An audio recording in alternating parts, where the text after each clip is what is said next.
ጠይቃለሁ። መጀመሪያ ያው እናንተ ሰዓት ይበላ መሆኑ ይታወቃል።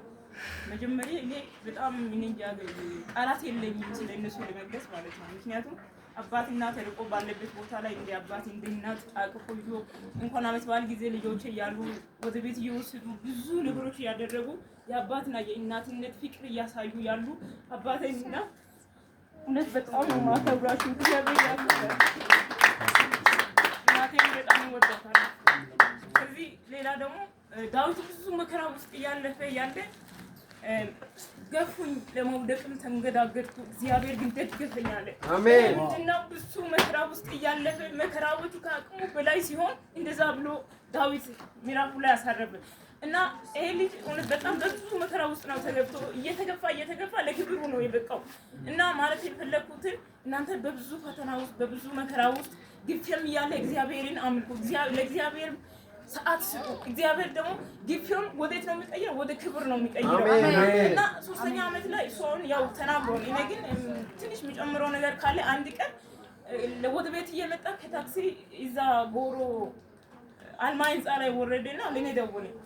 ወደ ቤት ለመድረስ አቃተኝ ሲለኝ በቃ ምን ሆነው ነገር አጣሁ። ከዛ ወደ እሱ ጥላዬ ሲደርስ ልጁ በቃ ተጎሳቁሏል። ሌላ ሰው ነው የመሰለኝ። ከዛ እግዚአብሔር የሱ ጉስቁልና አይነ ለማሳየት ነው ለኔ የሰጠኝ፣ ካልሆነ ይነን ለየ ያልኩት ግን እግዚአብሔር እምባዬን አበሰኝና ለክብር በቃ ለእኔ ጌታ ከፍ አድርጓል።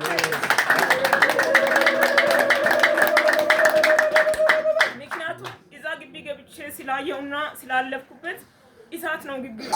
እንኳን 4 ዓመት 4 ቀን መቆየት በጣም ቻሌንጅ ፉል ነው እና እግዚአብሔር በዛ ቻሌንጅ ውስጥ በድልና በሞገስ እየመራ እያለ ሰይጣን ደግሞ በድል እየሄደ ነው ብሎ አውቆ ሊከስ መጣ።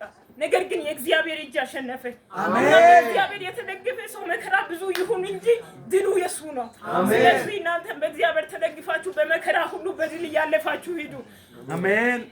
እና ሌላ ምንም ቃላት የለኝም። እግዚአብሔር እናንተን ያክብራችሁ። ፍቅር ስላሳያችሁ ከልቤ በጣም አመሰግናለሁ። ተባረኩ። ወዳችኋለሁ። ምንም ከዚህ ላይ የጨምረው ቃላት የለኝም።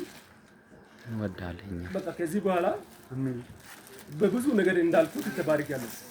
ከዚህ በላይ ያለው ነገር ከእናንተ ጋር ይሄድን ነው ነገር እናያለን። ደግሞ አዲስ ነገር ያሳያል። ምንድነው? አንደኛ ዲግሪ ያገኘው፣ ሁለተኛ ማረግተኛ ነኝ። መቶ አለቃ ተስፋዬ ወርቁ ይባላል።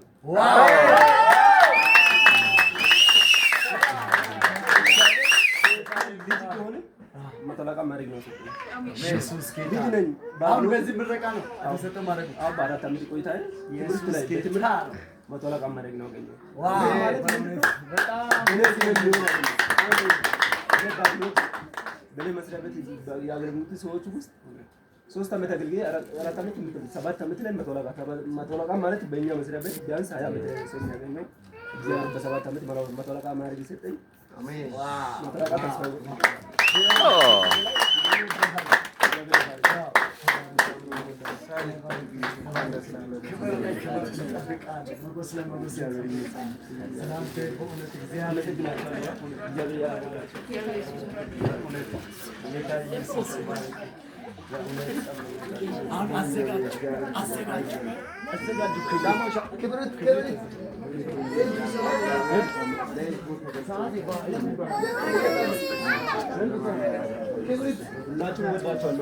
What the hell? We love you. We love you.